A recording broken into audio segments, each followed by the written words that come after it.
The arrest didn't happen in a dark alley or a rundown motel. It happened in broad daylight, on a quiet suburban street where nothing bad was supposed to happen anymore. Kenneth Hollister stood in his front yard, pruning rose bushes with steady hands. 64 years old, retired, gray hair tucked under a faded sun hat, gardening gloves pulled tight, the kind of man neighbors waved at without thinking twice. Then the street filled with police cars.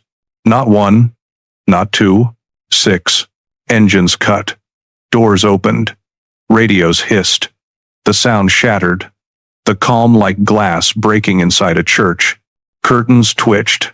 A lawnmower somewhere down the block fell silent. People stepped onto porches, confused, uneasy, already sensing that whatever this was, it was bad. Hollister turned slowly, shears still in his hand. He didn't run. He didn't shout. He just stared, as officers crossed his lawn with purpose, carved into every step. When they reached him, they didn't ask questions. They didn't chat. They took his wrists. The click of the handcuffs was sharp, final, loud enough to feel. Neighbors watched a man they thought they knew get folded into the back of a squad car. A volunteer. A helper. A familiar face. Someone who had lived among them for decades, without setting off alarms, without raising fear. One woman covered her mouth. A man whispered, "That can't be right." A child asked their mother why the police were taking the old man away. No one had answers. Not yet. What they didn't know, what none of them could see, was that this arrest wasn't about today. It wasn't about this street, or these roses, or this quiet morning. It was about a young woman whose life had been taken long ago, a crime that never let go, and a truth that had waited patiently for nearly 40 years to surface. Before we dive into this shocking and heartbreaking story, if you enjoy powerful cold case stories like this, you may want to subscribe so you don't miss what's coming next. And let us know the country you're watching from in the comments. We truly love reading them. As Kenneth Hollister was guided toward the patrol car, a detective stepped closer. Her voice was calm, controlled, almost quiet. She said one name, Mary Smith. The effect was immediate. Hollister's shoulders stiffened. His jaw tightened. For a split second, the mask slipped, not enough for casual eyes to catch, but enough for someone trained to see it. His gaze dropped. Not in confusion, not in shock. In recognition. That single name carried the weight of a stolen future. A wedding that never happened. Parents who aged under grief. A fiancé who woke up alone and never stopped waking up that way. A city that buried the memory and called it an unsolved case because it didn't know what else to do. Hollister swallowed hard. "I don't know what this is about," he said, steady on the surface. Practiced. Almost convincing. But his hands were trembling now. The detective didn't raise her voice. She didn't threaten. She didn't argue. She let the name sit between them like an accusation that didn't need proof in that moment. Because this wasn't a misunderstanding. It wasn't a mix-up. And it wasn't about some recent mistake. This was about a night in 1980. A young woman who clocked out of work and never came home. A body found by the river. A family that never stopped waiting for a call that never came. As the patrol car door opened, neighbors leaned closer, trying to hear, trying to understand why a man they trusted was being treated like someone dangerous. They didn't know the name. They didn't know the case. They didn't know the years of silence behind it, but they felt it. Something heavy had just been dragged into the open. Something that didn't belong to the present, yet refused to stay buried in the past. The car door closed, and with it, the lie that this street had been safe all along.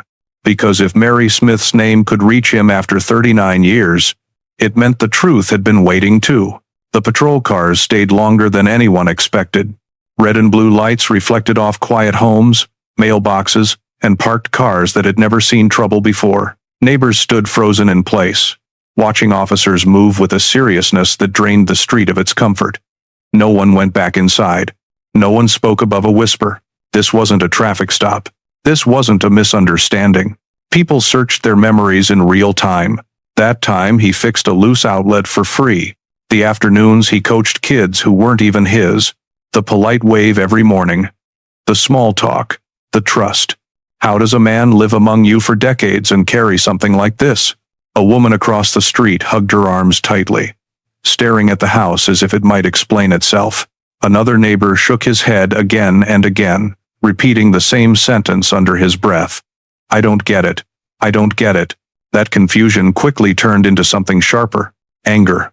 Because this wasn't just about who Kenneth Hollister was. It was about who he pretended to be. About how easily danger can blend into routine. About how many years had passed while a family somewhere carried a loss that never healed. We like to believe monsters look obvious. We like to believe we'd notice. But this street was proof that we're often wrong. Police tape went up, cameras appeared, phones came out. The quiet block became a scene people would talk about for years, starting every sentence the same way. I was there that day. And yet, standing there, watching the car pull away, none of them knew the full weight of what had just happened. They didn't know the length of time this case had waited. They didn't know how many people had grown old without answers. All they knew was that something had cracked. The sense of safety. The belief that the past stays buried. The idea that justice always arrives on time. It doesn't. Sometimes it shows up decades late, in the middle of a quiet morning, and leaves an entire street wondering how close they'd been all along. 39 years. 39 years of unanswered questions. 39 years of parents growing older without closure. 39 years of a fiancé haunted by the absence of someone he loved. 39 years of a city that shrugged and moved on, calling it an unsolved case. And now, on this quiet suburban street in 2019, it all came crashing back. Kenneth Hollister, the man who had walked among friends, neighbors, and family for decades, was finally facing the consequences of one night in 1980. The handcuffs were real. The police cars were real. The neighbors' disbelief was real. The stolen time, the stolen life, the stolen years of waiting, it was all suddenly tangible. No one could reconcile the man they had known with the crime that had hidden in plain sight for nearly 4 decades. The sun rose higher, indifferent, as if mocking the pain that had been building silently for decades. And the truth, long buried, refused to remain quiet. Questions hung in the air, heavy and sharp. How could this have happened and no one noticed? How many other lives had been affected without even knowing it? How could justice be so delayed yet finally arrive so suddenly? For the neighbors, the detectives, and anyone who would later hear this story, one thought was unavoidable. Why was this man being arrested 39 years later? It was a question that demanded an answer. A question that would take us back to the night when Mary Smith disappeared. A night that began like any other, but ended in heartbreak, rage, and a mystery that refused to let go. Because to understand the arrest, to understand the pain, to understand the justice finally being served, we have to start at the beginning. The moment Mary Smith's name left the detective's lips, the air shifted. You could feel it, even without being there. Hollister's hands, steady just a second ago, twitched imperceptibly. His eyes flickered, searching, calculating, realizing. Recognition hit him like a wave he thought had long passed. You can almost see the weight pressing down on him. Decades of quiet living, small acts of kindness, neighbors' smiles, a life built to be unremarkable, all colliding with one truth he could never escape. A name spoken aloud can carry power, and this one carried everything. Hollister's jaw tightened, his lips pressing into a thin line. He breathed, but the calm he had practiced for decades began to unravel. Every day he had walked unnoticed, trusted, and familiar, suddenly felt exposed. One name reminded him of a night that had been buried, yet never forgiven. Even as he tried to maintain composure, the flicker of panic betrayed him. He shifted his weight, glanced away, then back, as if the detective might not see, might not know. But she did. Every micro-movement told a story of guilt, denial, and the beginning of reckoning. For you, it's impossible not to feel the tension, the disbelief that someone could hide something so monstrous for so long. The name alone bridges time and pain, connecting a present moment to decades of anguish. You feel it. The anger, The fear, the disbelief that justice could wait this long. And as the realization spreads, you start to understand. This arrest is more than a confrontation. It is the sudden collision of past and present, of truth finally catching up. What was quiet for nearly 40 years is no longer silent, and the first threads of a story that demands to be told are now pulling taut. The weight of a name can echo through decades, and for Hollister, it hit like a hammer. You can sense it, the memories he tried to lock away, the choices he made, the darkness he hoped no one would ever uncover. Every quiet morning, every small act of normalcy, suddenly seemed like a lie. You feel the tension pressing down, the kind that makes air heavy, hearts pound, and thoughts race. A single night in 1980 had rippled through his life, unseen, shaping the man who thought he had hidden in plain sight. The guilt had never slept. It had waited, patient and silent, for a crack to slip through. And now, here it was, the moment of confrontation, decades later, stirring everything back to the surface. Hollister's eyes darted, searching, calculating escape routes that didn't exist. You can see him weighing every word, every movement, knowing one false step could undo him completely. For nearly 40 years, he had carried the consequences in private, masking tension behind helpful gestures and polite smiles. But a single name removed the mask. The calm, the routine, the carefully crafted image, all of it began to crumble. You sensed the irony, the rage, the ache of a life built on deception now laid bare. How many times had he walked past families, children, neighbors, without a whisper of suspicion?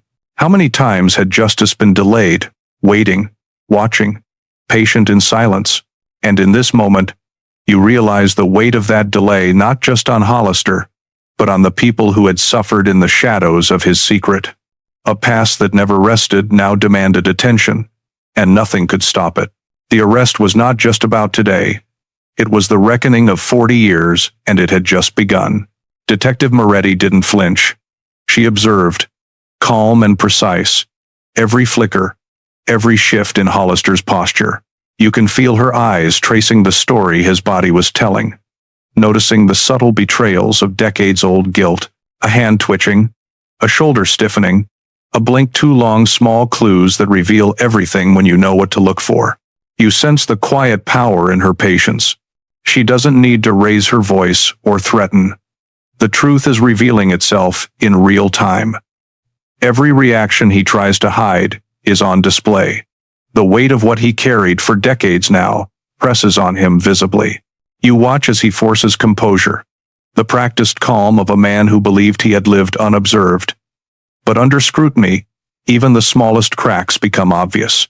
A pause too long before answering, a glance that betrays a thought he once buried, a tightening of hands that speaks louder than words ever could. She doesn't speak yet.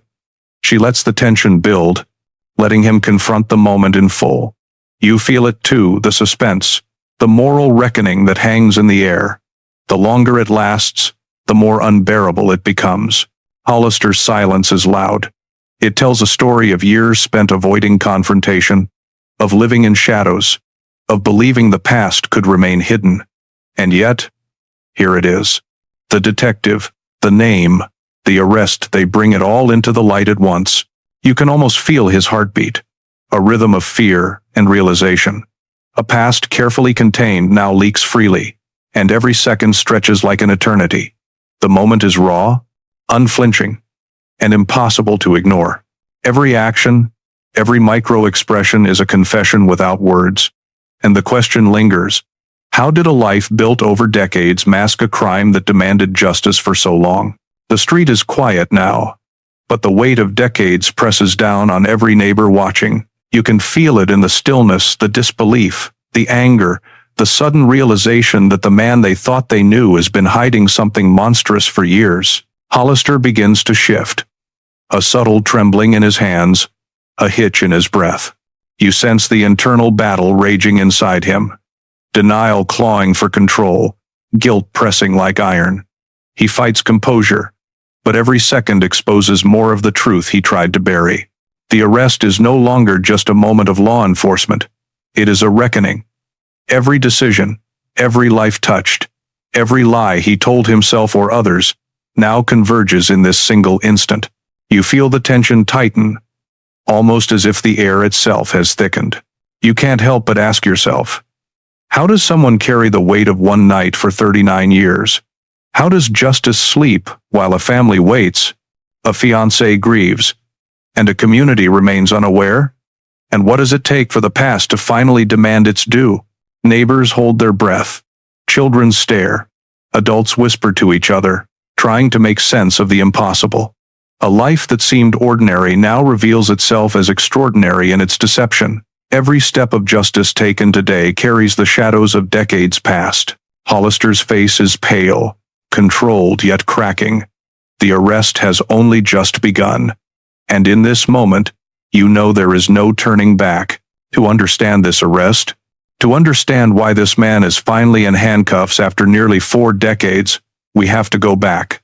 Back to one night in 1980, a night that began like any other, but ended in heartbreak, rage, and a mystery that refused to release its grip.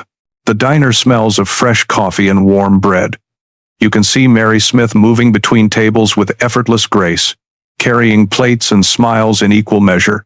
Every customer she greets feels noticed, remembered. She asks about children, about work, about life, as if each person were the only one in the room. You feel the comfort she creates, the quiet kind of warmth that lingers long after someone leaves. Regulars nod when she passes, exchange small waves, tip with gratitude not just for the food, but for her presence. She has a way of turning the ordinary into something human, something necessary. Mary hums softly as she wipes down the counter. Her engagement ring catches the overhead lights, a small sparkle against the worn formica. You imagine the life she is building with Bradley, the plans, the conversations late into the night. She carries hope in her movements, in her voice, in the way she smiles even when the shift is long and the diner is crowded. You notice her laughter with a coworker, the light teasing about a spilled coffee, the way she bends slightly to help a customer pick up a dropped napkin. She is kind without effort, careful without pretension. You can feel that anyone who spends time around her leaves with a little more warmth, a little more faith in the ordinary goodness of people. And yet, the world outside waits, indifferent.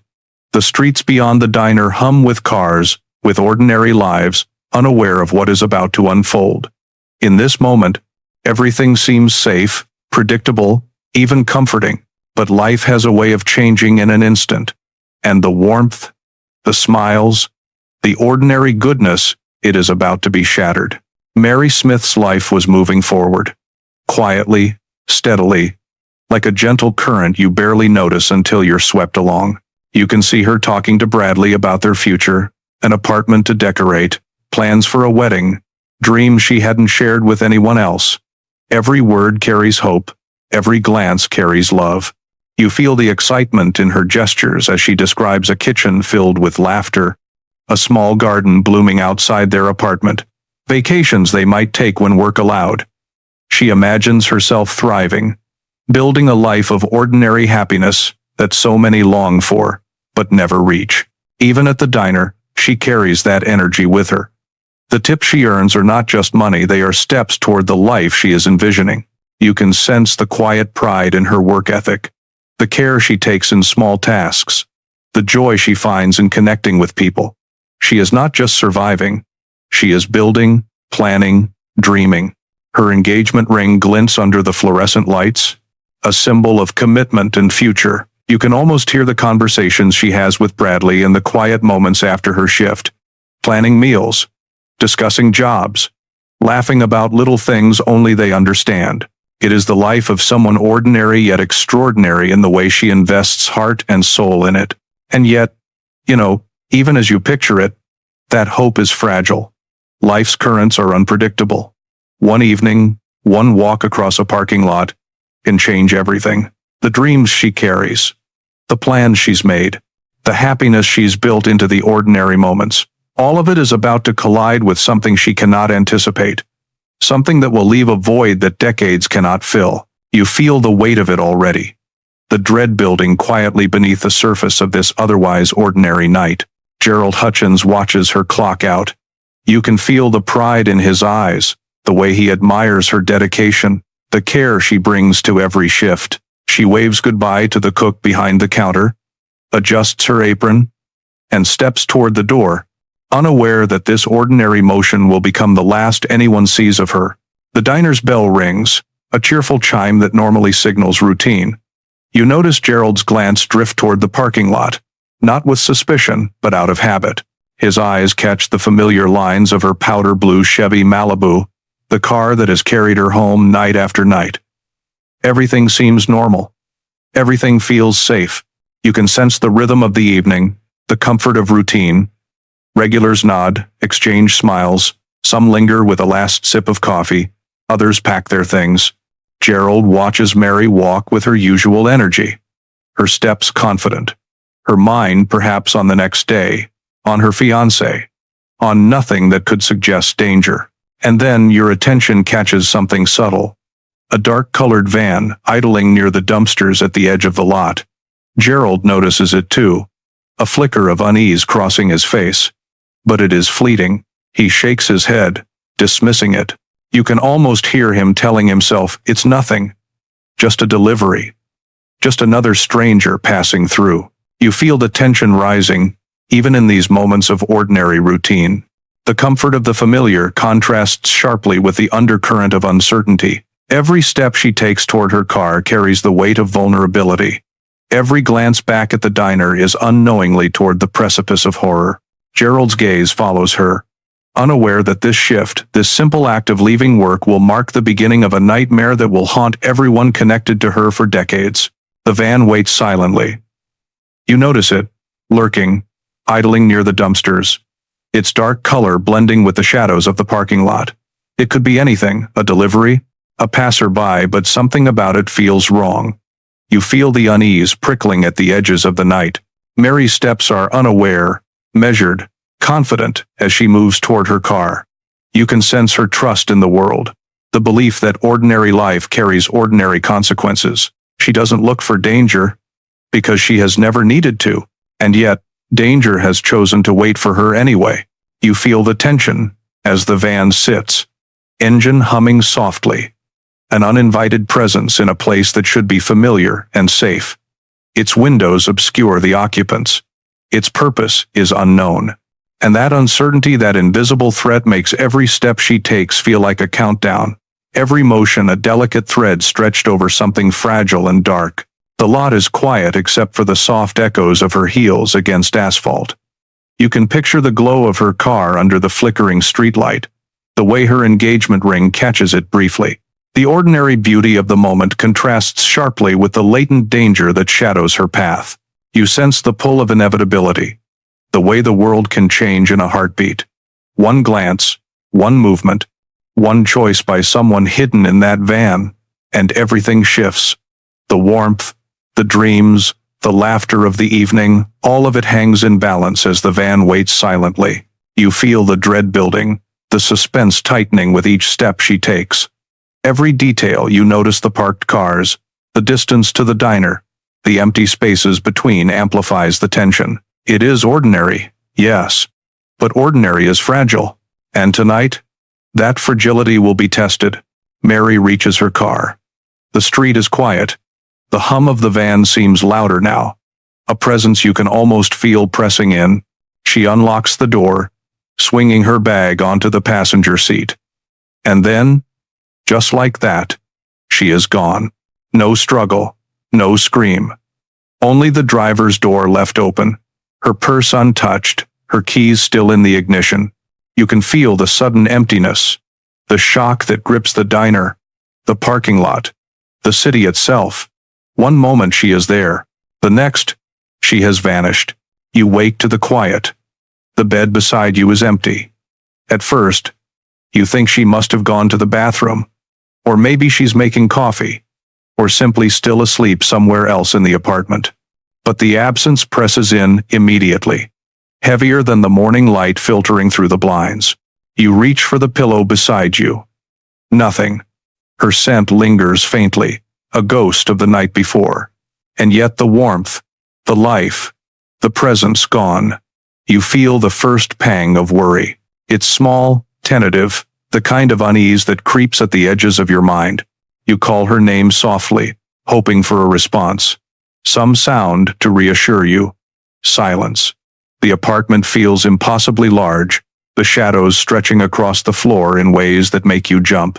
Every ordinary noise, the hum of the fridge, the distant cars outside suddenly seems louder, sharper, as if mocking the sudden emptiness. You try to rationalize. Maybe she got a late start. Maybe she's running errands. Maybe something delayed her. But the sense of normalcy is fragile. You check your watch, then glance at the clock again, realizing the minutes are passing with agonizing slowness.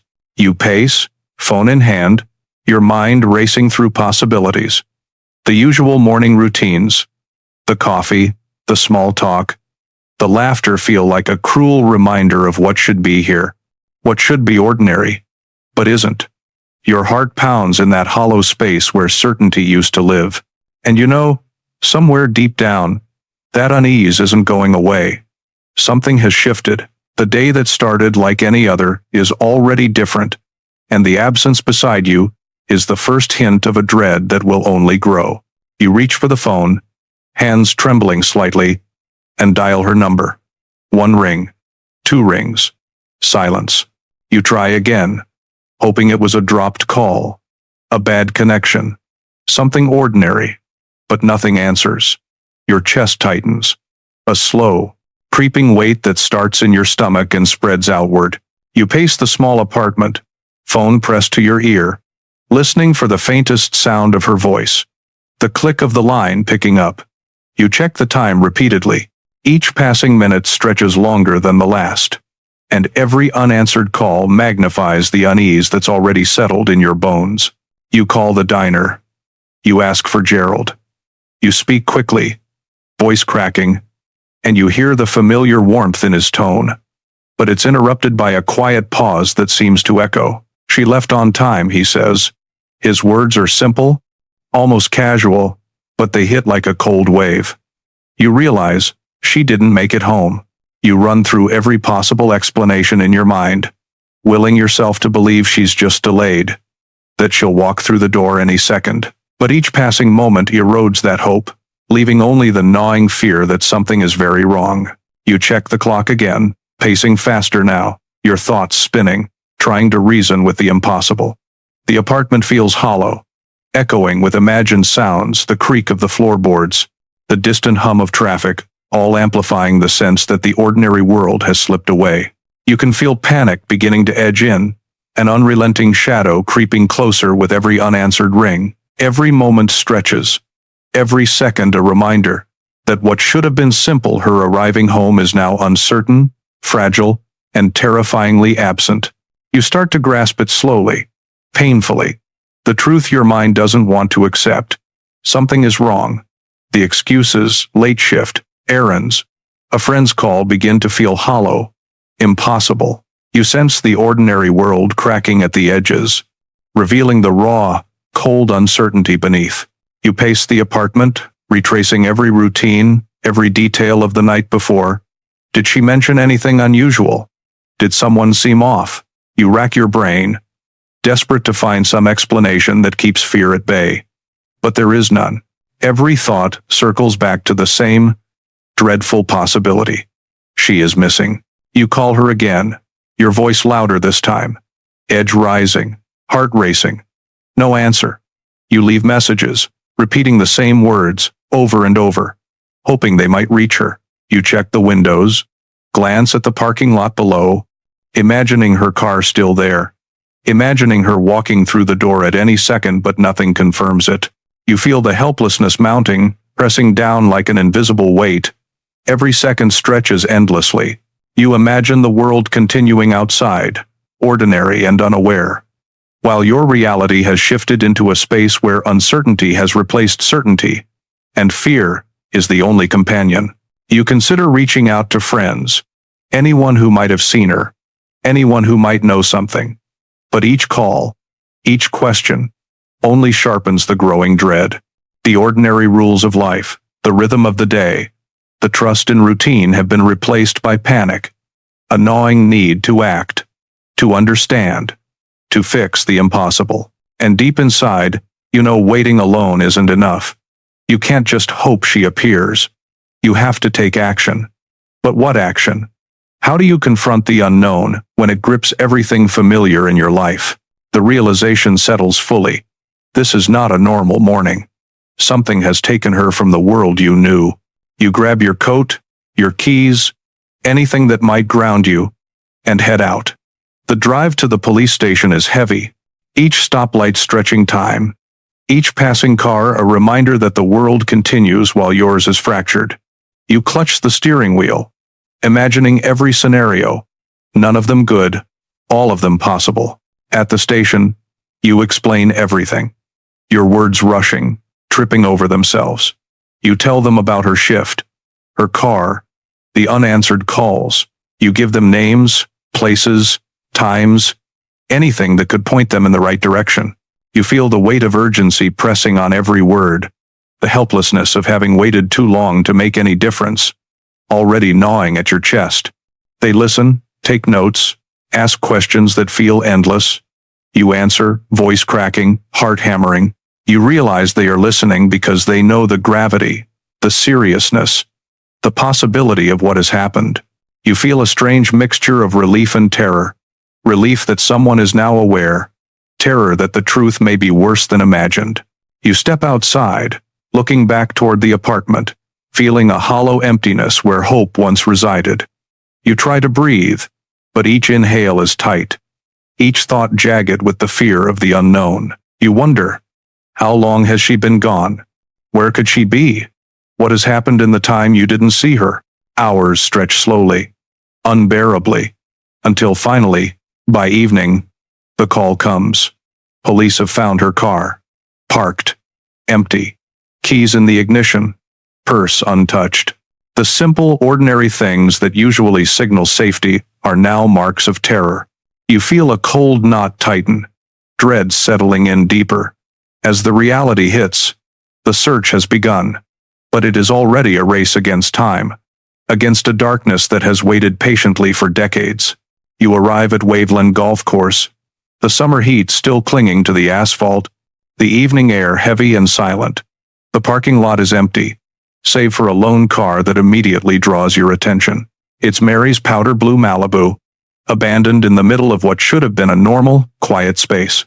The sight of it sends a jolt through you, a sudden, sharp awareness that something is terribly wrong. You approach slowly, noticing the stillness around it. No movement, no indication of life. The car sits like a message, a visual scream that something violent has occurred. Every detail, the slight angle of the tires, the faint reflection in the windows demands your attention. You feel the tension tighten in your chest, the world outside fading as your focus narrows to this single, chilling point. The air feels heavier here, charged, as if the car itself is holding its breath. You notice the small, ordinary things that now carry an unbearable weight. A stray leaf against the hood, a single piece of trash rolling softly across the lot. In these details, the absence of normalcy becomes impossible to ignore. Police cars arrive, lights flashing briefly, cutting through the stillness. Officers move around the vehicle methodically, yet even their calm is strained. The unease palpable. You follow their gaze, trying to catch what they see, trying to make sense of the ordinary turned extraordinary. The Malibu, in its quiet, ordinary state, has become a signal, a warning. The doors are closed, the windows reflect the dimming light, but you sense the story already unfolding. A story of fear, of violation, of a life interrupted in the most brutal way imaginable. And you know, even before stepping closer, that this is only the beginning of the horrors waiting to be revealed. You reach the car and notice the driver's side door hanging open, as if someone had left in a hurry. The small swing of the door seems almost unnatural in the still evening air. A visual cue that something violent has intruded into this ordinary space. You feel the unease ripple through your chest, a cold realization settling that this is not just an abandoned car. It is a scene frozen in the aftermath of something unimaginable. Your eyes drop to the interior. The keys remain in the ignition, a mundane detail that now feels loaded with warning. The purse sits untouched on the passenger seat, ordinary and innocent, untouched by whatever force has taken Mary from this place. You can almost hear the silence screaming at you, filling the empty space where life should have been. You notice small, almost imperceptible details. The faint scuff of a shoe on the floor mat, the seatbelt still draped across the seat, the dashboard lights blinking briefly as if hesitant to turn off. Each element amplifies the mystery. Each ordinary item a reminder that this was her space, her routine, now violated. You step back slightly, taking in the scene. The evening sun dips lower, casting long shadows across the car. Shadows that exaggerate the tension, that make every line and curve seem ominous. You can feel the fear building, thickening, as you imagine her last moments here, the ordinary transformed into a harbinger of violence. The air feels tighter, charged with the unknown. Every instinct tells you to look closer, to understand, to act, but the car itself is already a warning. A message that the world has shifted. Something terrible has occurred, and the empty, untouched purse is a silent witness to the violence that has taken place. You scan the car more closely, your eyes tracing every detail. Something feels off, not immediately visible but unmistakable in the tension that hangs around the vehicle. The seat is slightly reclined, the interior disturbed in subtle ways that whisper of a struggle. You sense the violence that has passed here. Though no one is present to witness it now, your gaze lingers on the floorboards. A faint scuff, a mark in the dust, almost imperceptible to anyone else, signals resistance, movement, an attempt to escape. Your stomach tightens as you imagine her reaching for the door, for the keys, for anything that could save her, and the cruel futility of it. Each ordinary item, the ashtray, the seatbelt, the dashboard knobs becomes a silent clue, a participant in the story of the horror that unfolded here. The breeze stirs the open door, brushing against the edge of the purse. You note it remains untouched, innocent, a sharp contrast to the violence hinted at by the surrounding details. Your mind races, filling the empty spaces with possibilities, each one darker than the last. The ordinary has been broken. You notice the faint dent in the passenger side door, the subtle scratches on the handle, signs that someone fought to get away or to stop what was happening. The ordinary lines of the car, the smooth paint, the familiar interior, now feel menacing, as though the car itself is holding its breath, waiting for discovery to amplify the horror. You step back, heart pounding, the realization settling. This is not merely an abandoned vehicle. It is a scene, frozen, screaming of the violence that took place, a visual record of terror in a space that was once safe. And you know, even before anyone speaks, that what has happened here will demand answers. You watch as the officers move around the car, their expressions tight, measured, betraying the weight of what they are seeing. They speak in clipped tones, but you can sense the strain, the careful attention that carries the unspoken understanding. This is no ordinary abandonment. The Malibu, in its stillness, has already delivered a message of terror. You follow their movements, noticing the way one officer pauses, glances inside, then steps back slowly. The others communicate with nods, brief murmurs, their eyes scanning for every detail that might hint at what happened. You can feel the intensity in the air, the tension pressing down, as if the space itself recognizes the gravity of the act that has taken place here. You imagine Mary, the energy she carried, the life that once moved through this vehicle, now reduced to stillness and emptiness. The keys in the ignition, the untouched purse, small details that contrast sharply with the absence of her presence. Each of these ordinary things now carries the weight of dread, amplifying the fear that has begun to settle in your chest. You can almost hear the hum of the city beyond the parking lot, ordinary life continuing, oblivious. While here, in this small space, the evidence of violence is stark and undeniable. The officers document, take notes, photographs, each click of the camera a reminder that this scene is being preserved, every detail recorded for a future that feels impossibly distant. You feel the emotional gravity pressing down.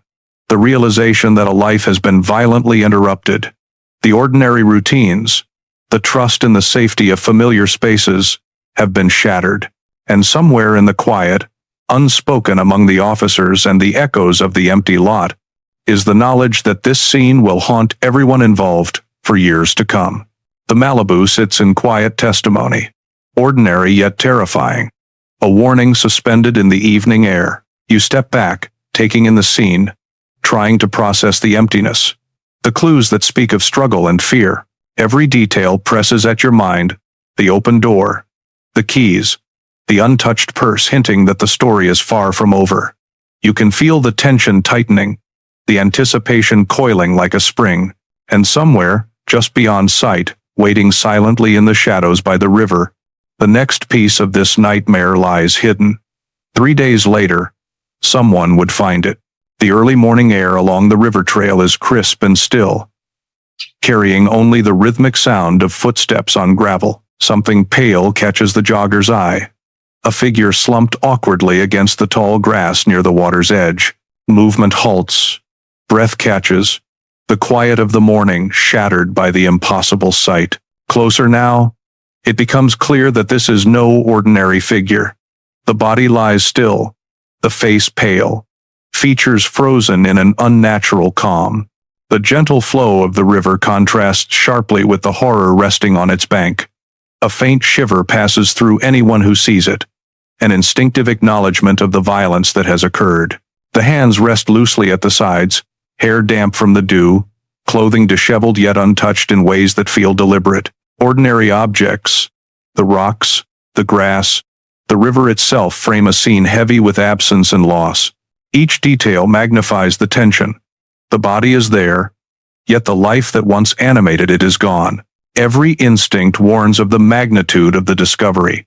The morning sun glances off the surface of the river, illuminating the pale skin and emphasizing the stillness. A chill runs through the spine of the observer, the shock settling like a weight, and the world narrows to the silent, haunting figure lying at the riverbank. Recognition comes slowly at first, then like a hammer. Mary Smith, the young woman whose laughter, warmth, and daily presence filled lives, now motionless and silent, beside the river. Shock gives way to disbelief, a sharp, hollow ache as the truth becomes undeniable. Every detail confirms what no one wants to believe. The slack jaw, pale skin, and lifeless eyes tell a story of sudden interruption. A life violently ended. The small imprints of shoes in the soft earth, the hair matted with dew, and the empty ring finger transform ordinary observations into a record of tragedy. The world beyond the river continues, indifferent, as the enormity of the discovery presses down. Grief surfaces, heavy and unrelenting, mingling with the quiet horror of realization. How could someone so full of life be reduced to this? The question lingers, unanswered, alongside a growing sense of violation and helplessness.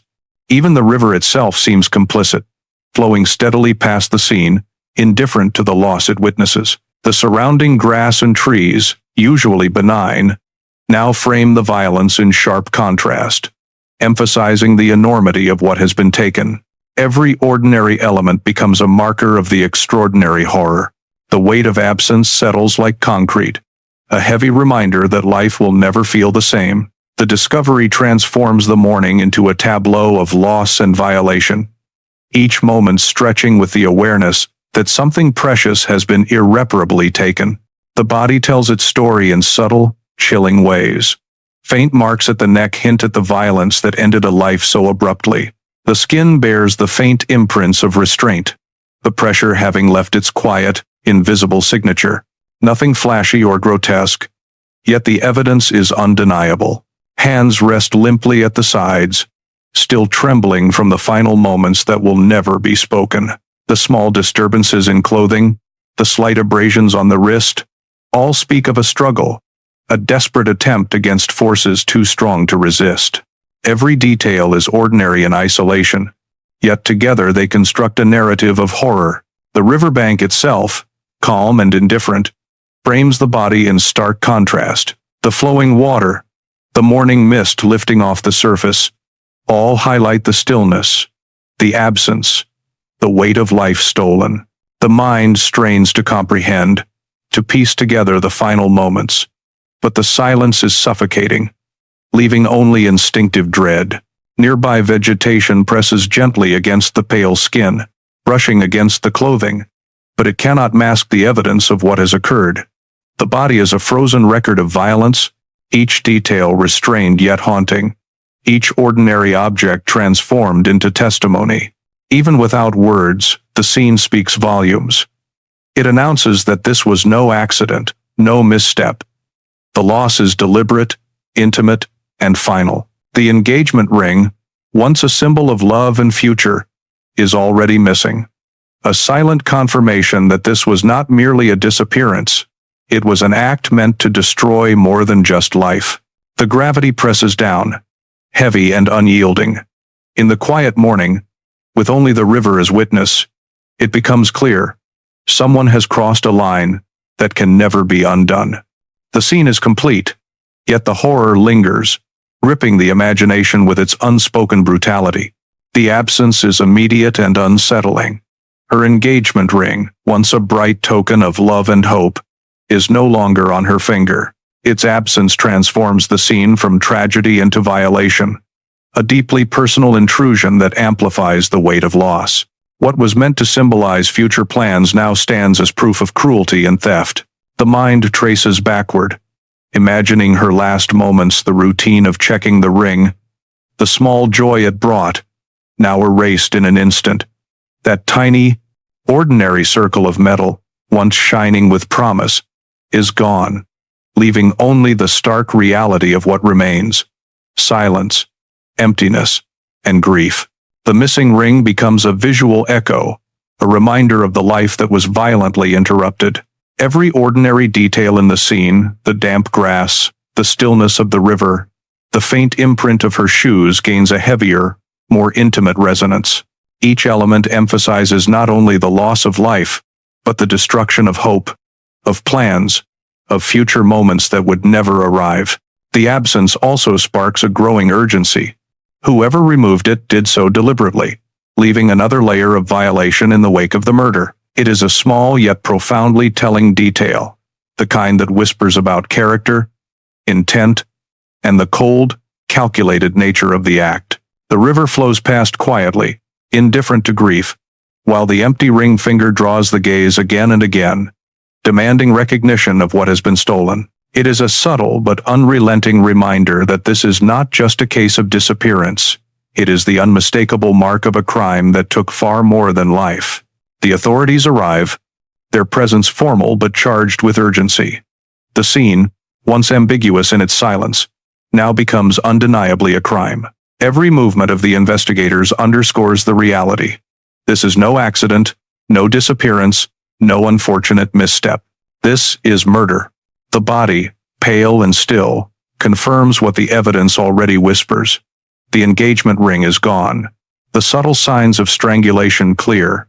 The disturbance of clothing and surroundings deliberate. The air carries the weight of finality, a tension that presses on everyone present. Questions hang heavily, unspoken, yet unavoidable. Who? Why? How could this have been allowed to happen? Detectives note every detail, photographing, documenting, tracing each subtle clue that survived the passage of time. The river, flowing quietly nearby, seems to mock the human tragedy it witnesses, carrying on as if unaware. While the reality of violence cannot be ignored, the ordinary setting, the grass, the trees, the calm water, stands in stark contrast to the horror, emphasizing the unnaturalness of the act. The clock begins to tick. With confirmation of murder comes urgency. Every second now matters. Every lead and observation potentially pivotal in the hunt for answers. The quiet of the morning is pierced by action, a relentless drive to reconstruct events and bring the perpetrator to justice. The emotional weight settles heavily over the scene. Grief, shock, and anger mingle in the air, touching those who look upon the body and marking this moment as one that will linger indefinitely. What began as a jog along a familiar river path has transformed into a reckoning with loss, violation, and the certainty that justice will now need to be fought for. The scene holds its breath, the river continues to flow, and the investigation begins in earnest. Now, it is murder, and the clock has started ticking. The city reacts instantly, its streets ordinary, yet under scrutiny like never before. Police and the Iowa Division of Criminal Investigation fan out, following leads, checking backgrounds, compiling lists of anyone who might have crossed paths with Mary. Names, faces, and histories are scanned with ruthless attention. Those closest to Mary, friends, co-workers, acquaintances, suddenly find themselves under the gaze of suspicion. Their routines, once mundane, are dissected for inconsistencies. Each alibi, each movement, is weighed against fragments of the timeline, as if the very city is being examined under a microscope.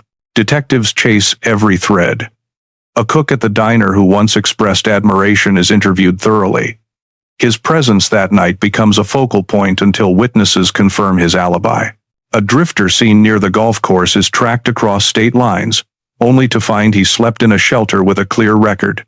Even known offenders in Polk County are reviewed, their histories dredged for hints. Yet every path seems to dead end. The pressure is immense. Each lead brings hope, but also tension, as investigators try to reconcile the ordinary with the extraordinary. The city itself seems to hold its breath, every corner potentially hiding a clue or a false trail. In the midst of this chaos, a quiet but unspoken assumption lingers. They always look at the partner first. Yet Bradley Peterson's presence, his grief so evident, casts no shadow of doubt on his innocence. Still, the eyes of the law are thorough, relentless, seeking an explanation for a life interrupted, a future stolen. Every name checked, every location verified, builds the mosaic of the investigation, but the picture remains incomplete, the truth stubbornly out of reach. Bradley Peterson sits across from the detectives, exhaustion etched into his features. Hours have passed since the discovery, yet every question feels heavier than the last. His grief is visible, raw, a physical weight pressing down on the room. Yet beneath the sorrow, investigators search for inconsistencies, the faintest hesitation that might reveal something hidden. They ask about the night Mary disappeared, about her routines, about any disagreements or unusual behavior. Every answer is precise, consistent, yet the scrutiny never ceases. The law's instinct is automatic. They always look at the partner first. It is not suspicion born of evidence but of procedure, a relentless search for patterns that might explain a senseless act. Bradley recalls the last moments with Mary, the details of her shift, her smile, the way she waved goodbye. Every memory is interrogated, weighed against timelines and witness statements. The questions feel invasive, though necessary, pressing him to relive a night that now exists only in absence. His voice wavers but remains steady, grounded in truth. Detectives note his alibi, confirm it, double-check it. It holds. Still, tension hangs thick in the room, a silent reminder that grief alone cannot protect him from suspicion. In the minds of the investigators, every small gap, every unanswered question is a potential lead. Through it all, the city continues around them, oblivious, while the investigation presses in on every angle. Bradley's pain is personal, immediate. Yet in the eyes of the law, it is also a point of analysis, a piece in a puzzle that refuses to yield its answer. Every lead seems promising at first. A tip comes in about a man seen near the diner, a stranger in the neighborhood. Another points to a drifter who had moved on to Nebraska. Each name sparks hope, a chance for resolution, only to dissolve under scrutiny. Alibis hold, witnesses confirm whereabouts, and suddenly the trail goes cold once more. Detectives pore over records, revisit locations, and re-interview anyone who might have noticed something out of place. Every detail is cross-checked, every story measured against the timeline. Each false lead intensifies frustration, magnifying the stakes as time passes without answers. The community watches, restless and anxious, sensing the tension but unable to see the painstaking work behind the closed doors of the station. Conversations that once revolved around ordinary life now dwell on speculation and fear. Neighbors whisper about strangers, speculate about motives, and the city becomes a pressure cooker of suspicion. Even the investigators feel the strain. Weeks of dead ends chip away at resolve. Yet the search continues, relentless. Every misstep, every mistaken identification, fuels urgency. Each failure, leaving the question unresolved. Who could do this? And why? The weight of responsibility presses down on every officer and detective involved. The city, once familiar and ordinary, is transformed into a landscape of doubt and tension. Each avenue explored, each false lead followed, brings them closer to understanding, yet simultaneously underscores the enormity of the challenge. Despite all the effort, despite every name checked, and every story verified, the truth remains elusive. Frustration simmers, and the city holds its collective breath, waiting for the breakthrough that still refuses to come. Detectives move through the diner, the neighborhood, and every corner Mary once frequented, questioning anyone who might hold a piece of the puzzle. Regulars at Riverside Diner recount small details: what Mary wore that night, her mood, fleeting interactions. Staff members recall minor disagreements, brief exchanges with customers, all seemingly ordinary but now carrying heavy significance. Each witness offers fragments that may or may not align with the truth. Some details conflict, others corroborate, and the investigators must weigh every word carefully. A phrase repeated by multiple people catches attention, only to be contradicted by a single memory elsewhere. The tension mounts, the uncertainty gnaws at the edges of progress. Bradley Peterson's visits to the station continue, not just for questioning but to offer recollections, descriptions, and reassurance. Every statement is logged, every subtle hesitation noted. The detective's eyes search for anything that might reveal a gap in his account, but none appears. The scrutiny is relentless, procedural, and emotionally exhausting for all involved. Through interviews, small inconsistencies surface. A sighting of a dark vehicle, a fleeting shadow near the river, an unfamiliar figure in the parking lot. Each leads to further questioning, more verification, and sometimes more frustration when the leads dissipate. The city itself seems to pulse with this tension. Conversations in homes, workplaces, and streets are punctuated by uncertainty, speculation, and fear. Every account, every memory, becomes part of the intricate network of investigation, yet the picture of Mary's disappearance remains incomplete. The clock ticks, the interviews continue, and despite hours of meticulous questioning, the story refuses to fully reveal itself. The physical evidence offers little comfort. The car, the purse, the keys, all are intact yet mute. Nothing points definitively to a suspect. In 1980, DNA profiling does not exist. The tools to uncover the truth are limited. Blood type, fingerprints, and witness testimony are all the investigators have to rely on. Every trace is examined with painstaking care. Yet the results are frustratingly sparse. The electrical cord used in the attack is common, sold in stores throughout the Midwest. Its ubiquity makes it impossible to link to any individual. Even the dark-colored van seen near the diner, a fleeting memory in Gerald Hutchins' mind, cannot be traced definitively. Partial license plates, vague recollections, and fleeting glimpses create possibilities, but none lead to certainty.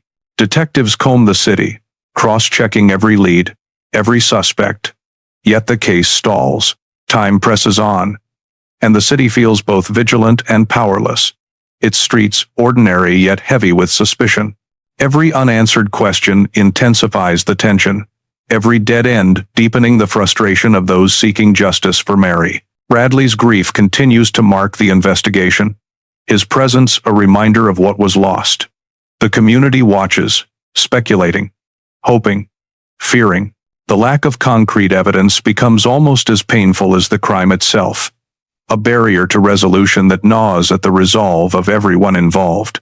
After weeks of interviews, cross-checking, and painstaking observation, one truth emerges. Despite exhaustive efforts, the evidence refuses to talk. The case remains suspended in time, a haunting puzzle that seems to resist closure, leaving the investigators with nothing but questions and a city gripped by uncertainty. Detective Frank Brennan never imagined a case would burrow so deeply under his skin. From the moment Mary Smith's disappearance landed on his desk, it became more than a file. More than another investigation, it became personal.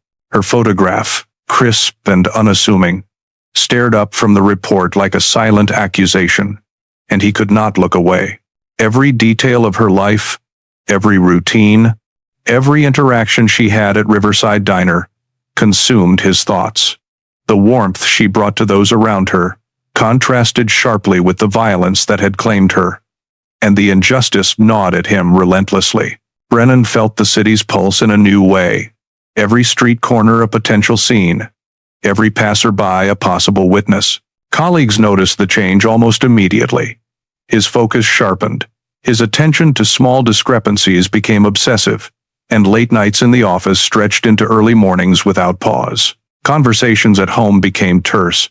His mind always returned to Mary, tracing timelines, re-examining statements, reimagining what could have been missed. The case was no longer just work. It became a measure of his ability to protect, to serve, to ensure that the life cut short was not in vain. Each unanswered question pressed heavily on his conscience, and the responsibility weighed on him like a physical burden. As weeks turned to months, Brennan's obsession grew. The photograph, the timeline, the missing ring, all of it haunted him. Every time he closed his eyes, he saw the unanswered questions, the void where resolution should have been. He knew that until the case was solved, a piece of him would remain tethered to the tragedy, unable to move on, unable to rest. Brennan's dedication quickly became an all-consuming force. Hours bled into nights as he retraced every step of Mary's last shift, revisiting witnesses who insisted they had already told everything they knew. Each answer, no matter how small, was dissected, every contradiction magnified in his mind until it became a thread he couldn't ignore. Sleep became a scarce commodity. Meals were skipped, conversations truncated, and the world outside the station blurred into insignificance. Brennan reviewed statements repeatedly, memorized timelines, and cataloged observations as if layering evidence could compensate for the gaps left by a lack of answers. He haunted the streets Mary had walked, revisited the diner, checked every alley and parking lot, eyes always searching, always calculating. Colleagues admired his tenacity but worried for him. The obsession was visible in the tremor of his hands, in the quiet intensity of his gaze. For Brennan, every lead mattered, no matter how improbable. Even the smallest clue, a fleeting memory of a dark van, a vague description from a passerby, was a potential lifeline to the truth. His mind refused to rest. In meetings, in the car, at home, thoughts of Mary circled relentlessly. He imagined scenarios, reconstructed events, replayed every possibility with painstaking care. The case was no longer just a duty. It was a moral imperative, a personal responsibility that demanded total commitment. Even as frustration mounted, the obsession hardened. Brennan knew that surrendering to fatigue or doubt would mean failing Mary, failing justice. And so he pressed forward, relentlessly, carrying the weight of the unresolved crime as both shield and burden, each day consumed by a determination that would not relent. At home, the tension was palpable. Brennan's wife pleaded for balance, for a life beyond the walls of the station, beyond the endless timelines and witness statements. She watched him carry the case like a second skin, felt the distance grow as his obsession expanded into every corner of their shared life. Conversations became measured, each word weighed against the backdrop of his preoccupation. Family dinners shortened, evenings once filled with warmth dissolved into silence, and the emotional gap widened. Brennan's mind remained tethered to Mary, tracing her steps, analyzing details, and replaying possibilities. Each moment at home was an interruption, a brief pause before returning to the relentless pursuit. Even small gestures, once intimate, were filtered through the lens of the case. Questions about routine, about plans, about daily life, were answered with distraction. with eyes already scanning another scene, noting another incongruity, pondering another dead end. The dedication that defined his professional excellence became a source of strain in personal life. Yet, even under this pressure, Brennan could not let go. Every memory of Mary's disappearance pressed on his conscience. Her face, her presence in the reports, her parents' grief, they became anchors he could not release. The more the distance grew at home, the deeper his resolve took root. In isolation, the case consumed him completely. The emotional cost was high, yet surrender was not an option. Each unanswered question, each fragment of evidence, became a reminder that resolution required sacrifice. Brennan's marriage strained, his home life frayed, but his pursuit of justice for Mary remained unshakable, a relentless force that refused to yield to time or circumstance. The photograph became Brennan's constant companion. Stuck to his office walls, tucked into his wallet, it followed him from station to home, a silent reminder of a life stolen and a responsibility unfulfilled. Every glance at her face reignited the urgency. Each detail etched into his memory with painful clarity. He carried it during interviews, as if the presence of Mary herself could guide his questions, focus his attention, and sharpen his instincts. Her image was more than a photo. It was a compass, a tether to the case, a weight that anchored his relentless pursuit. The emotions it evoked, sorrow, determination, anger, were inseparable from the investigation itself. Even on days when the trail seemed to vanish, when leads dissolved into dead ends, the photograph demanded acknowledgement. Brennan often found himself staring at it during moments of quiet, recalling her smile, her warmth, the small kindnesses noted by her friends and colleagues. The juxtaposition of that vibrancy against the brutality of her fate fueled his resolve. The walls of the station, plastered with her image, became a visual record of persistence. Every officer walking past saw not just a missing person, but a case that refused to rest, a life that demanded attention. Brennan's dedication became contagious, inspiring colleagues to dig deeper, revisit leads, and question assumptions long after hope seemed to wane. For Brennan, the photograph symbolized the unfinished story, the injustice yet to be righted. It was a visual heartbeat, a reminder that time had not diminished the significance of the crime or the obligation to see it through. With every glance, he was reminded that surrender was impossible, that resolution was the only path to peace. Months turned into years. Every lead that once burned bright flickered and dimmed. The city moved on, as cities do. Yet for Brennan, time was irrelevant. The unanswered questions, the fragments of evidence, the haunting absence of resolution remained lodged in his mind like shards of glass. Investigators rotated, retired, or moved on. But Brennan stayed. He pored over reports, revisited crime scenes, reread interviews, and examined every note as though a single overlooked detail might revive the trail. Friends and colleagues urged him to let it go, to accept that some cases never close, yet his dedication refused compromise. Sleep came in fragments, punctuated by recurring visions of Mary's last hours. Her face, her laughter, the unfinished plans she had made all returned relentlessly. At home, the strain of obsession carved deeper lines into his life. He was haunted by the knowledge that, despite his best efforts, the case remained unresolved, justice suspended indefinitely. Each year brought hope that science might catch up, that technology would provide what instinct and diligence could not. Yet, for decades, the answers remained elusive, evidence aged, memories faded, and witnesses moved away or passed on, leaving gaps that no determination could bridge. Finally, the files were stored, the case officially cold. Boxes of evidence, photographs, and statements accumulated dust, a testament to the efforts of a man who had refused to surrender. Brennan's career continued, yet his mind was tethered to that unresolved night, to the weight of responsibility, to a promise made to a young woman who would never return. And then, nothing. Years drifted by, each one folding into the next with relentless inevitability. The city continued its routines, streets bustling with lives that had little awareness of the tragedy that had once cast a shadow over them. Neighborhoods grew, businesses opened and closed, and time carried away memories like leaves in the wind. Mary's parents, Douglas and Patricia Smith, felt the weight of each passing year acutely. Their hope, once vibrant and unwavering, began to waver with the seasons. Birthdays and anniversaries became reminders of what was missing rather than celebrations of life. Patricia's visits to the Riverside Memorial became ritual, a steady act of remembrance, while Douglas clung to the phone, hoping for a tip, any spark that might breathe life into a case that refused to yield.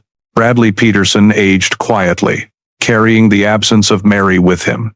The apartment they had shared remained largely unchanged, a silent testimony to the life that had been interrupted.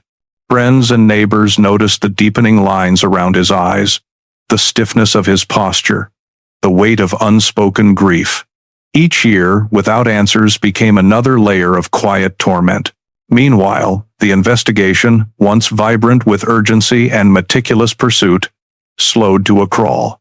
Leads that had once promised potential breakthroughs vanished. Witnesses moved away, records faded, and the city's attention shifted elsewhere. The files, once opened daily, were gradually archived, stacked in dusty cabinets, reminders of efforts that had reached an impasse. And yet, in the background, a faint hum of unresolved tension remained.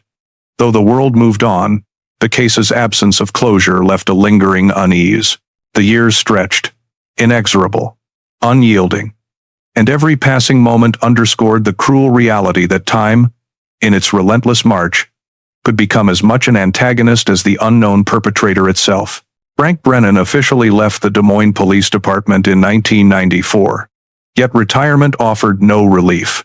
The uniform and badge were gone, but the weight of Mary Smith's case remained lodged in his chest, a constant companion. Every corner of the city reminded him of what was unresolved. Every familiar street, a thread leading back to a life stolen. The station that had once been a fortress of investigation became a quiet emptiness. Colleagues moved on, younger detectives took over new cases, but Brennan's mind lingered in old files, photographs, and unanswered questions. Even at home, he could not escape the pull.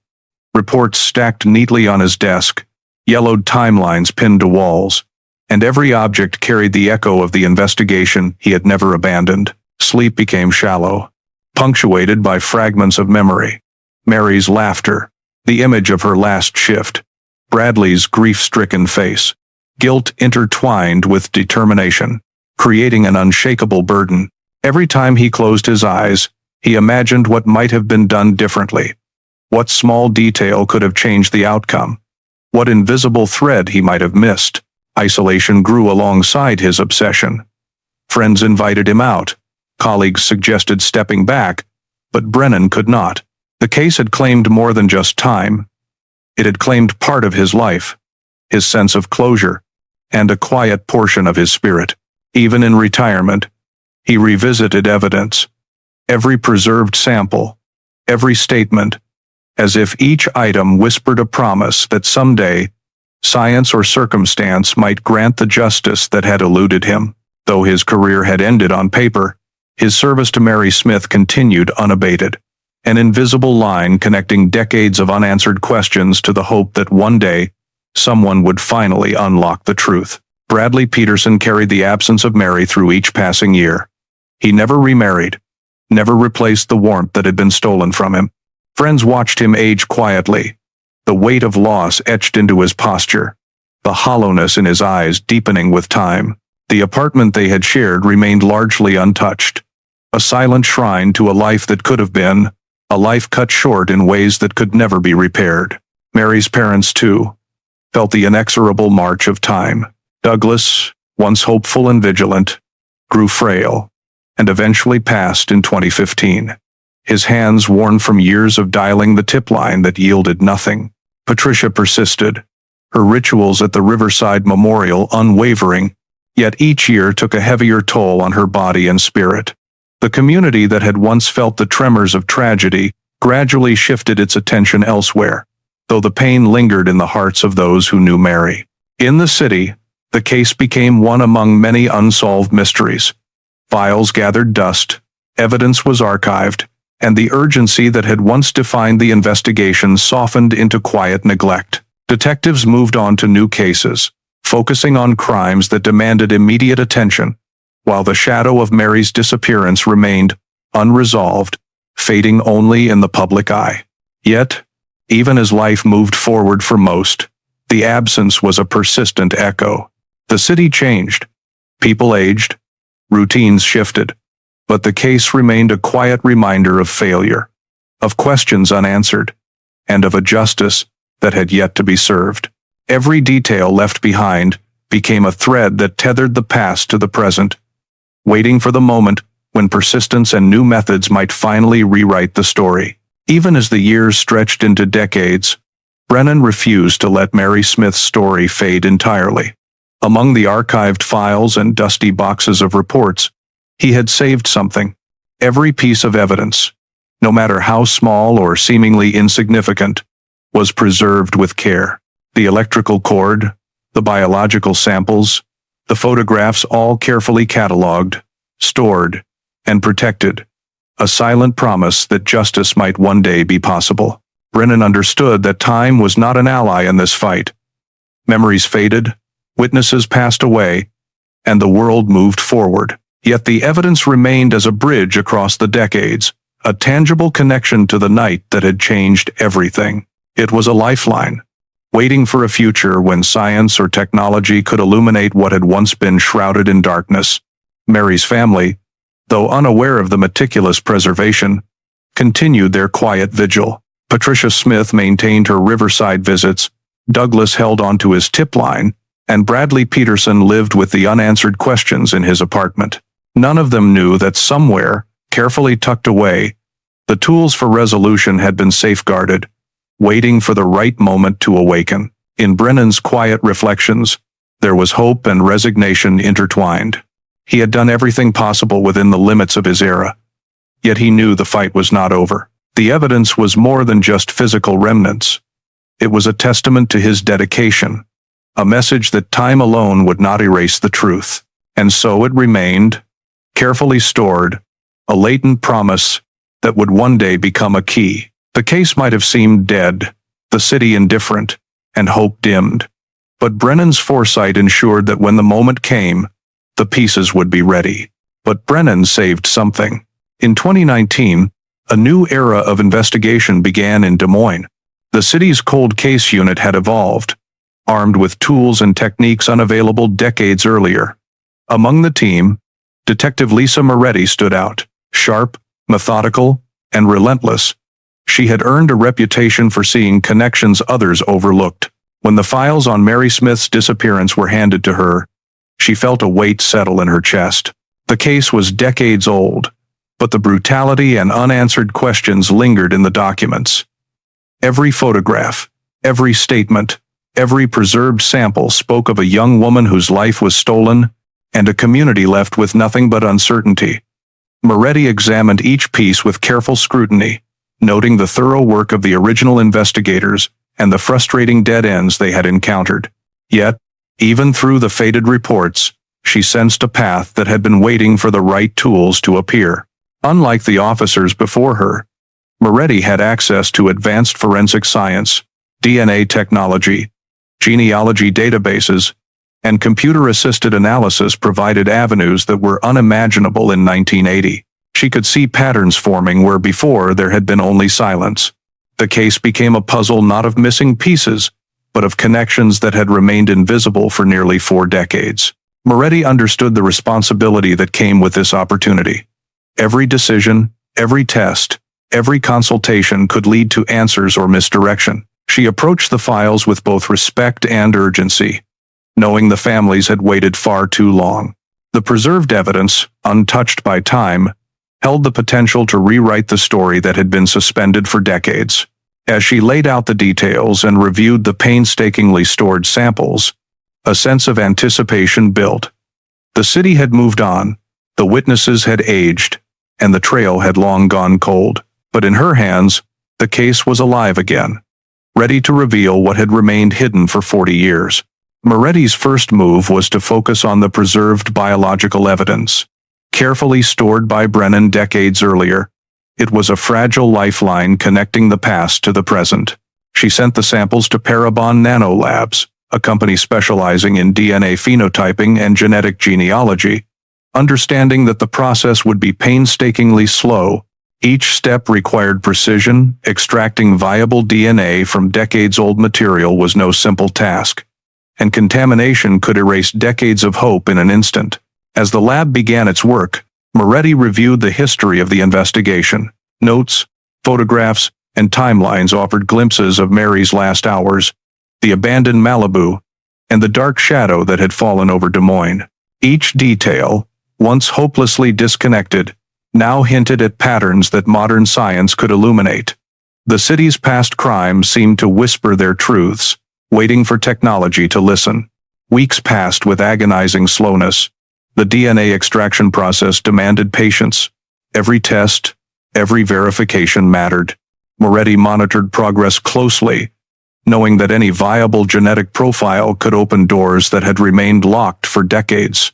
The team understood that they were standing at the edge of a breakthrough. Yet, the uncertainty created its own tension. Would the samples yield enough information? Would distant relatives surface, pointing toward the perpetrator? Finally, after what felt like an eternity, a profile emerged. It was not a full identification but a key, a blueprint that could connect fragments across generations. Moretti now had distant cousins, third and fourth degree relatives, who could help trace the identity of the unknown suspect. The challenge had shifted from mystery to mapping, from darkness to direction. The potential was immense, but the work had only begun. Building the connections, constructing the family trees, and narrowing the suspects would require relentless effort. Each step carried the promise of revelation, and the possibility that the truth of Mary Smith's murder, frozen for decades, could finally be exposed. With the DNA profile in hand, Moretti turned to genealogist Rebecca Tang. Together, they began the painstaking task of constructing family trees from distant cousins identified in the database. Each match offered a thread, a connection that stretched across decades and generations. Tang traced births, marriages, and deaths, following lines of ancestry that led through quiet suburbs, rural towns, and scattered families across Iowa. Patterns slowly emerged. Branches intersected, names repeated, locations overlapped. What had once been scattered, information began to converge into clusters of potential suspects. Every document, every obituary, every census record added clarity.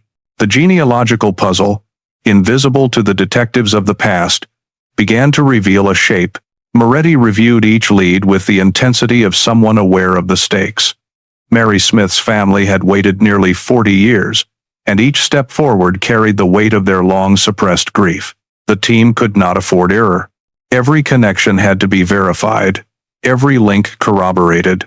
One false assumption could derail decades of waiting, shattering the fragile hope that had persisted across generations. As the trees grew more defined, certain names recurred, their roots firmly planted in the Des Moines area. The network of relations shrank with every verified document, and the circle of possibility tightened. With each new piece of evidence, the suspect list became smaller, the paths sharper, the answers closer. The pressure mounted. Moretti could feel the years of injustice pressing against the present. Every discovery brought excitement and dread in equal measure. They were nearing the moment when the distant echoes of Mary's life could intersect with living evidence, where a name long hidden could emerge from obscurity. And then, after months of research and countless connections traced, the work reached its turning point. The family trees converged. The patterns converged on a cluster of relatives with roots deep in central Iowa. Each branch traced back through decades, narrowing the field until one name stood out with chilling clarity: Kenneth Raymond Hollister. The realization hit like a jolt after nearly 40 years. The investigation had found its focal point. Moretti and Tang carefully examined every detail. Hollister's age, location, and occupation aligned perfectly with what little was known from the original investigation. He had lived quietly, working as an electrician, blending into the community while leaving the trail of his crime decades in the past. Yet now, the evidence was beginning to pierce through the veil he had maintained so carefully. The team understood the weight of what they had uncovered. This was no longer theory or circumstantial possibility. The genealogical work had pointed to a specific individual. The focus shifted from analysis to verification. Each connection from the family trees was checked, double-checked, and matched against historical records, employment documents, and locations relevant to Mary Smith's last hours. The atmosphere in the cold case unit was tense but electric. After years of dead ends, the silence was finally broken. Every step forward brought the team closer to a confrontation that had waited patiently for decades. The evidence was ready, the suspect identified, and the moment of truth could not be delayed. Hollister had lived an ordinary life in plain sight, unsuspected by neighbors and community alike. But the painstaking work of modern science had illuminated his past, exposing what had remained hidden for nearly 4 decades. The culmination of DNA, genealogy, and detective work was now undeniable. The city's long silence was about to be shattered.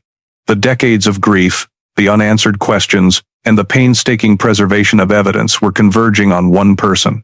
The breakthrough was complete. One name emerged. The day began like any other. Kenneth Hollister moved through the aisles of the Hy-Vee grocery store with quiet purpose, selecting items as if his life had never intersected with tragedy. But for Detective Lisa Moretti and her team, every step he took carried weight. They observed from a distance, remaining unnoticed, tracking the man who had lived in plain sight for nearly 4 decades. Every gesture, every glance was scrutinized. Hollister was unaware that the culmination of decades-long investigation followed him down the aisles. The team had rehearsed this moment countless times in their minds, imagining how he might react, how carefully they needed to proceed. One misstep, one accidental glance his way, and the opportunity could vanish, leaving years of work dangling in uncertainty. Moretti's gaze never wavered. She understood the stakes. The family who had waited decades, the investigator who had preserved every piece of evidence, and the city that had long believed the past could remain hidden. This was the moment where patience and precision would determine whether the decades of unanswered questions would finally have a response. Hollister paused at the beverage section, casually lifting a fountain drink. The act seemed mundane, harmless, yet every movement mattered. The detectives waited, motionless, hearts taut with tension, each second stretched, filled with the quiet anticipation of revelation. They could almost feel the years of waiting condense into this singular moment of observation. The team's silent coordination was flawless. They tracked Hollister's every action without interference, documenting, timing, and positioning themselves to retrieve the evidence at the exact moment. There was no room for error, no margin for miscalculation. All of the past, all of the investigation, had led to this ordinary grocery store aisle, where the smallest action could unlock decades of mystery. Hollister finished his purchase and casually discarded the fountain cup into a trash receptacle outside the store. For any ordinary observer, it was a routine act. For Moretti and her team, it was the pivotal moment they had been waiting for. Carefully, they approached the discarded cup, moving with practiced precision, aware that this simple item could provide the definitive link between decades-old evidence and the man who had eluded justice for nearly 40 years. Every movement was deliberate. The officers wore gloves, handling the cup with care to avoid contamination. The surrounding parking lot seemed to shrink, the usual sounds of cars and pedestrians fading into a tense silence. The air was thick with anticipation, decades of unanswered questions, months of genealogical investigation, and years of careful preservation now converged on a small disposable cup, ordinary in appearance but monumental in significance. Moretti felt a surge of focus. She understood the delicate balance. One mistake could compromise the sample, and a failed attempt could reset the clock on hope. Every moment counted.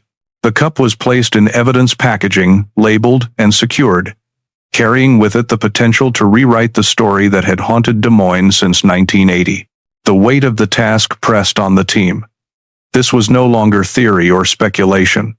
The perpetrator had been identified through genealogical triangulation.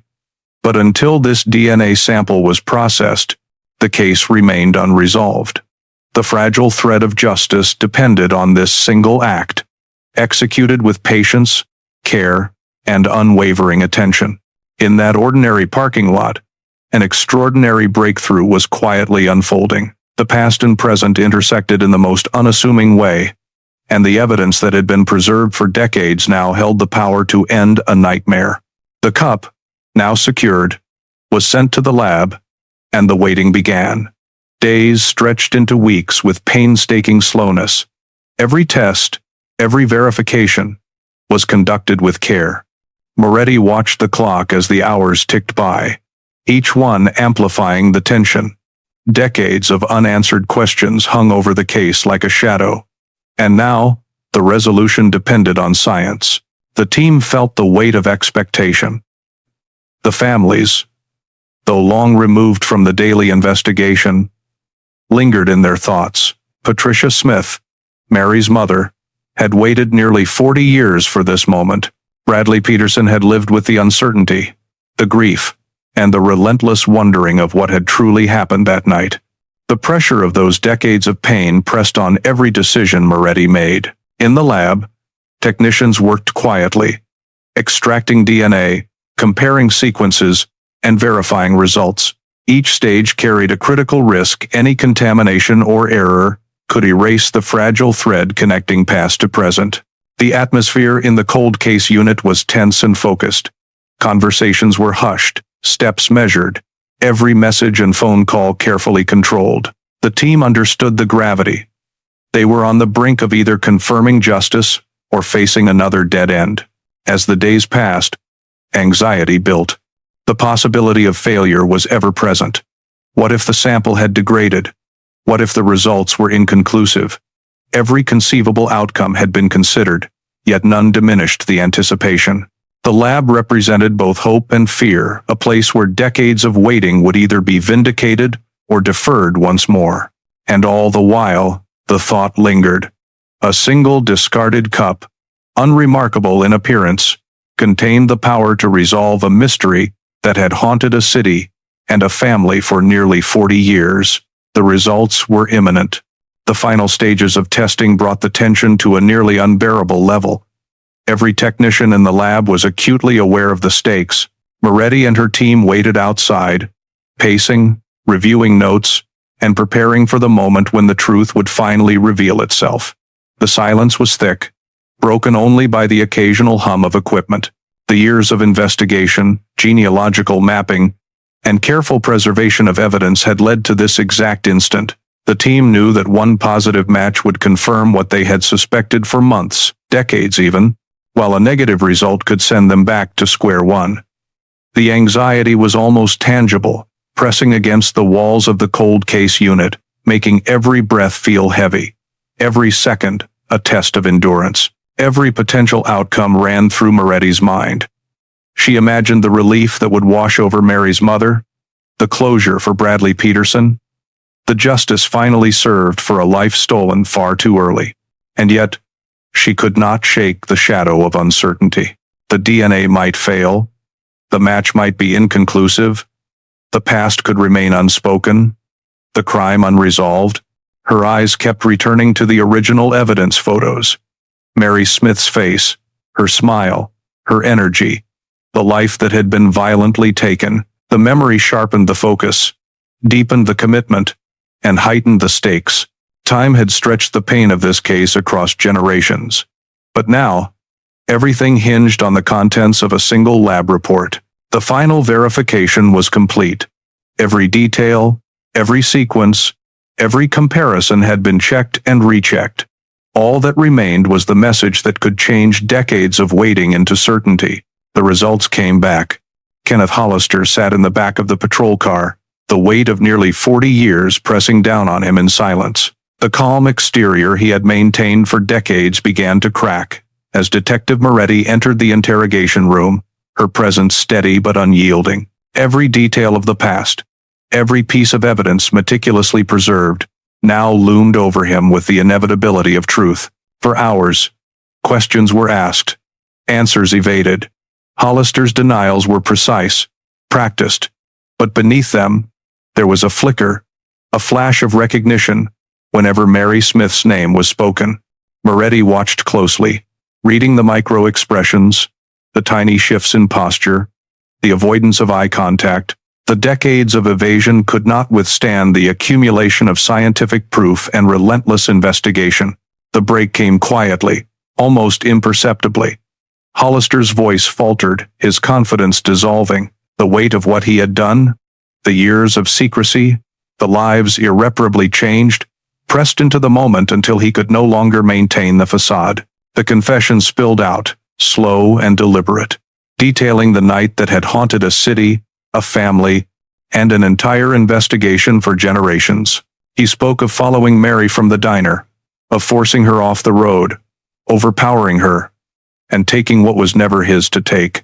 The words, simple yet horrifying, filled the room with a gravity that could not be ignored. There was no deflection, no attempt to minimize or rationalize. The truth emerged in its stark, undeniable form, leaving a trail of shock and grief in its wake. In that small room, the past and present collided. The decades of unanswered questions, the relentless pursuit of justice, and the pain carried by countless people converged into a single, undeniable reality. For Mary Smith, and for all who had waited, the first steps toward resolution had begun. The courtroom was thick with tension, each chair filled with faces that had followed the case for decades. The evidence was laid bare, from the DNA sample that had cracked the mystery to Hollister's own admission, each detail unrelenting in its clarity. Every word, every photograph, every document carried the weight of 40 years of unanswered questions and unspoken grief. Hollister sat quietly, his eyes occasionally flicking toward the gallery, seeing neighbors, colleagues, and the families who had been touched by his actions. The community, long accustomed to the absence of resolution, watched the trial with a mixture of disbelief and grim anticipation. The quiet murmurs of recognition, the occasional intake of breath, reflected the collective shock of realizing the person who had lived among them so innocuously was capable of such horror. The prosecution laid out the sequence of events with precision, allowing the courtroom to feel the full scope of the crime. Every pause was heavy. Every statement resonated with the enormity of what had been lost. Defense attempts to mitigate the guilt fell flat against the overwhelming evidence and the methodical unraveling of decades-old deception. When the judge pronounced the sentence, life without parole, the room absorbed it like a physical blow. Relief, grief, and a sense of justice mingled uneasily in the air. Some exhaled for the first time in years. Others could not yet reconcile the closure with the absence of the lives that had been irreparably altered. The verdict, final and unambiguous, echoed beyond the courtroom walls. A community that had long moved on was forced to confront a past it had tried to bury. And yet, in that confrontation, there was a sense that something long overdue had finally been achieved. Patricia Smith sat in her wheelchair, eyes fixed on the courtroom, trembling with a mix of relief and exhaustion. 40 years of waiting, 4 decades of unanswered questions, had led to this single moment. Her hands, once steady with hope, now shook as the sentence was read aloud. She closed her eyes and whispered her daughter's name. A quiet prayer finally met with the justice that had been denied for so long. Douglas had not lived to see this day. The years had taken him, leaving a gap that could never be filled. Patricia placed the verdict on his grave afterward, a tangible symbol of closure she wished he could have shared. The memory of his hope, his persistent belief that justice would come, mingled with her own relief and grief, creating a complex tapestry of emotion that words could scarcely capture. Every detail of the trial, every revelation, carried the weight of decades of pain. Patricia's face bore the history of relentless anticipation, each line a marker of the years she had endured. For her, the victory of the sentence was bittersweet. Mary's life could never be restored, and no punishment could erase the decades of loss. Yet in that courtroom, surrounded by the echoes of the past, There was a sense that the long silence had finally been broken. The truth had been affirmed, and a measure of justice had been served. Patricia's resolve, tested by years of waiting and uncertainty, remained unshaken, and in her quiet dignity, she became a symbol of endurance and the power of unwavering hope. This was a moment that marked the end of one chapter and the beginning of a cautious, fragile healing. The family had waited decades for justice, and though it was delayed, it had finally arrived. Bradley Peterson stood outside the courthouse, the weight of years etched into his face. Every step he had taken in the decades since Mary's disappearance had been shadowed by unanswered questions, sleepless nights, and the quiet ache of loss. Now, the verdict offered a measure of closure. Though the absence of Mary remained a wound that time could never fully heal, he spoke with calm determination, his voice carrying the gravity of years spent waiting. He acknowledged the pain, the uncertainty, and the relentless longing that had defined his life since that night in 1980. The arrest and conviction brought relief, yet it also reopened old scars, reminding him of what had been stolen and what could never be restored. The community absorbed his words with a mixture of empathy and reflection. Des Moines, long accustomed to the unresolved mystery, was forced to reckon with the fact that one of their own had concealed such darkness for decades. Conversations turned to awareness, vigilance, and the quiet responsibility of looking out for one another. The arrest was not just a resolution for Mary's family. It was a reminder of the fragility of safety and the importance of persistence in seeking truth. Bradley's acknowledgement of grief and partial closure resonated beyond the immediate circle of family and friends. It reverberated through a community that had quietly carried the weight of a cold case, encouraging reflection and engagement. Even after the verdict, the impact of the case lingered, shaping thoughts on justice, accountability, and the enduring power of patience and hope. In the silence that followed his statement, the city collectively exhaled. The shadow of uncertainty had been lifted, if only slightly, and the echoes of a crime that had defined generations were finally confronted. The story of Mary Smith had reached a moment of reckoning, leaving a lasting impression on all who had followed it. The file was returned to the archives. But this time it was different. Across the front, stamped in bold red letters, was a single word that carried the weight of decades. Solved. The case that had haunted a city, a family, and a community for nearly 40 years, now rested in the record books with finality. Yet the echoes of its impact lingered far beyond the inked stamp.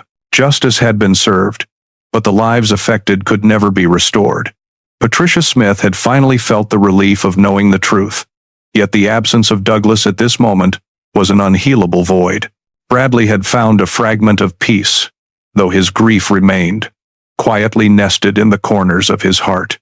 The city of Des Moines, once comfortable with uncertainty, now carried a collective awareness of the hidden depths that had existed in plain sight. The arrest and conviction served as a reminder. Vigilance matters, persistence matters, and the truth, no matter how delayed, has a way of emerging. Cases that seem lost to time may still find resolution, and those who wait for justice may finally receive it, even decades later. The story of Mary Smith, frozen in time for so long, now had a conclusion harsh, undeniable, yet necessary. And yet, even as the courtrooms emptied and the media coverage faded, the memory of what had transpired remained. Hollister's life behind bars, the family's slow healing, and the community's reflection would endure. The haunting weight of that night in 1980 would never vanish entirely. But the mark of justice allowed the world to acknowledge what had been taken, and to honor what remained in memory. The solved stamp was more than an official notation. It was a symbol of persistence, of vigilance, and of the quiet, lasting power of truth.